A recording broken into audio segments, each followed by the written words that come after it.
এদিকে আসো আম্মু। সেই দিন আমরা চলে গিয়েছিলাম পেজামিন একাডেমিতে, কারণ এখানেই হচ্ছে আমার মেয়ের বৃত্তি পরীক্ষার সেন্টার পড়েছিল। এই একাডেমিটা তুলনামূলক অনেক বেশি বড়, অনেক বেশি প্লেস কিন্তু এখানে। এটার ভেতরে কিন্তু অনেকগুলো ভবন আছে। তো মোটামুটি এখানে অনেকগুলো স্কুলের স্টুডেন্টরা বৃত্তি পরীক্ষার জন্য আসছে। মানে অনেক স্কুল থেকেই হচ্ছে সেন্টার পড়ছে এই পেজামিন একাডেমিতে। যখনই আমরা এই স্কুলের গেট দিয়ে প্রবেশ করতেছিলাম, ঠিক তখনই আমার মনে পড়ে গেল যখন আমরা এসএসসি পরীক্ষা দিচ্ছিলাম সেই দিনগুলোর কথা। হঠাৎ করে একদম চোখের সামনে মনে হচ্ছে দিনগুলো হাসতেছে। যাই হোক, পরীক্ষা শুরু হওয়ার 40 মিনিট আগে আমরা একাডেমি চলে যাই।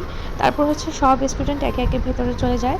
গার্ডিয়ান কিন্তু অ্যালাউ করেনি ভেতরে যাওয়ার জন্য। আমার কাছে কিন্তু এই জিনিসটা একদম ভালো লাগে নাই, কারণ বৃত্তিটা যেহেতু 1 থেকেই শুরু, তাই 1-এর অনেক বাচ্চারাও কিন্তু বৃত্তি পরীক্ষা দিতে আসছে। তো যেহেতু অনেক ছোট ছোট বাচ্চারা ছিল, গার্ডিয়ান অ্যালাউ করলে মেবি ভালো হতো। আসলে এটা আমার চিন্তা থেকেই বললাম, জানি না এটা নিয়মের বাহিরে কিনা। তবে বাচ্চাদেরকে গার্ডিয়ান সহ যদি ভেতরে যেতে দিত, যে সিটে বসাই দিয়ে তারপর আবার গার্ডিয়ান চলে আসবে, সেটাই মনে হয় বেটার হতো। অনেক বাচ্চারাই কিন্তু গেটে অনেক কান্নাকাটি করতেছে। আর ওয়াজিহা তো এখানে খোলামেলা প্লেস পেয়ে একদমই খুশি। সে এখানে খুব দৌড়াদৌড়ি করতেছে, মানে একদম খোলামেলা স্পেস পাইছে, সে এখন হ্যাপি।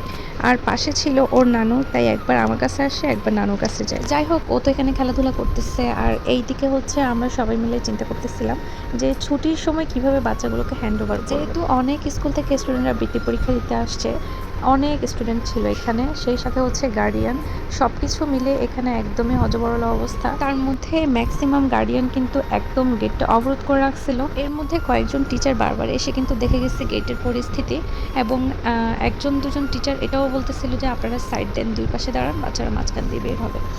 তো কিন্তু গার্ডিয়ানরা কেউই শুনতেছিল না।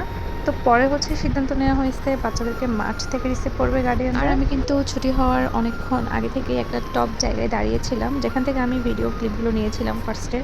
তো যাতে করে গেট দিয়ে বের হলেই হচ্ছে আমার মেয়ে আমাকে দেখতে পারে, একদমই উপরের জায়গায়, এই যে এই জায়গাটা থেকে। তো সবশেষে হচ্ছে গেটটা খুলে দেওয়া হয়েছে যখন ছুটি হয়ে গেছে বাচ্চাদের, অলরেডি বাচ্চারা মাঠে নামা শুরু করে দিছে। তো একদম তখনই হচ্ছে গেটটা খুলে দিছে। আর গার্ডিয়ানরা দেখেনি যে কী পরিস্থিতি, সবাই হচ্ছে একদম কার আগে কে যাবে এই একটা অবস্থা।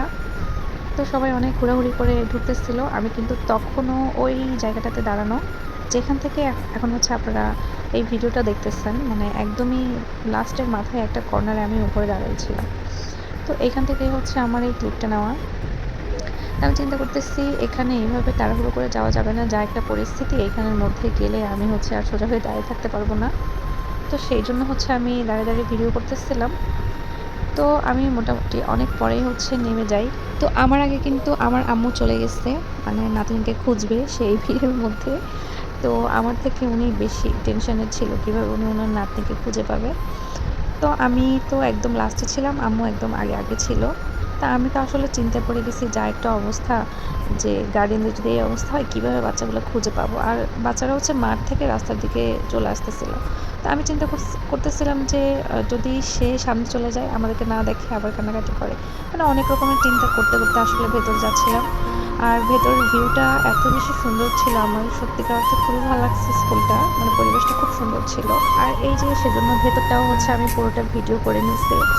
আর এই যে ভেতরে যাইতে যেতে দেখতেছি যে গার্ডিয়ানরা কিন্তু ভেতরে গিয়েও মাঠটাকেও ছাড়ে নেই, মানে হচ্ছে পুরো মাঠটাও তারা ঘেরাও করে ফেলছে। এখন বলেন বাচ্চাদেরকে কিভাবে খুঁজে পাই? তো আমি তো ভেতরে গিয়ে এখানেও একটা টপ জায়গা খুঁজতেছিলাম, যেখানে আমি দাঁড়ায় থাকবো, আমার মেয়ে আমাকে দেখবে, তারপর হচ্ছে দৌড়ায় চলে আসবে। তো এত বেশি ভিড় ছিল, আমি চিন্তা করতেছিলাম আম্মু কোথায় গেল, মেয়ে কোথায় গেল, এবার হচ্ছে দুইজনকেই খুঁজতে হবে।